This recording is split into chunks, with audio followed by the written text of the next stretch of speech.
დისკომფორტიდან გამოსვლის და რადიკალური ცვლილებების მიმართ დამოკიდებულება შეიძლება ჩამოყალიბდეს მაშინ, როდესაც ცხოვრებაში პირველი რადიკალური ცვლილება და გადასვლა ჰქონდა.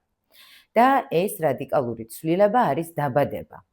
მუცლადყოფნის პერიოდში ჩვენ ვართ თბილ, რბილ, ბნელ გარემოში, სადაც საკვები, ნივთიერებები და ჟანგბადი მოგვეწოდება დამოუკიდებლად და ჩვენ არაფერი გვჭირდება იმის გასაკეთებლად, რომ მივიღოთ ის, რაც გვაძლევს ჩვენს ზრდის და არსებობის საშუალებას. დაბადების პროცესი ძალიან მტკივნეულია და ძლიერ შოკს წარმოადგენს ბავშვისთვის. ის ბევრად უფრო მტკივნეულია ბავშვისთვის, ვიდრე დედისთვის. დაბადების შემდეგ კი ბავშვს უწევს ადაპტაცია იმ ახალ გარემოსთან, რომელშიც მანამდე არასდროს ყოფილა.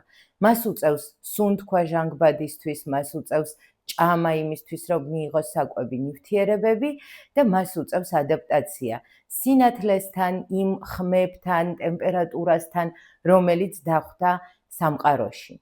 თუ ეს გადასვლა და ადაპტაციის პერიოდი იყო ტრავმული, მაგალითად ბავშვი მოაშორეს დედას დიდი ხნით, ან ბავშვს ჰქონდა სირთულეები დაბადების პროცესში, დედას ჰქონდა რთული მშობიარობა, მშობიარობის შემდგომი დეპრესია და ბევრი სხვა ფაქტორი, ბავშვისთვის გადასვლა არის ძალიან ტრავმული, რა თქმა უნდა, მოგონების დონეზე ეს არ გვახსოვს, თუმცა შეგვიძლია აღმოვაჩინოთ სხვადასხვა განცდები, რომელიც შემდგომ გადასვლების დროს ვლინდება.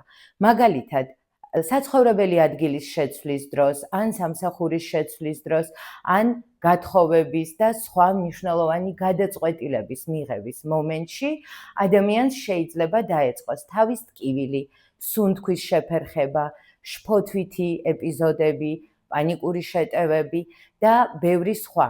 შედეგად ადამიანი ან ჩერდება, ან თავს არიდებს განვითარებას, ან მუდმივად ერთ წრეზე დადის და მისთვის მცირე განვითარებაც კი დიდ სტრესთან და დიდ ტკივილთან არის დაკავშირებული.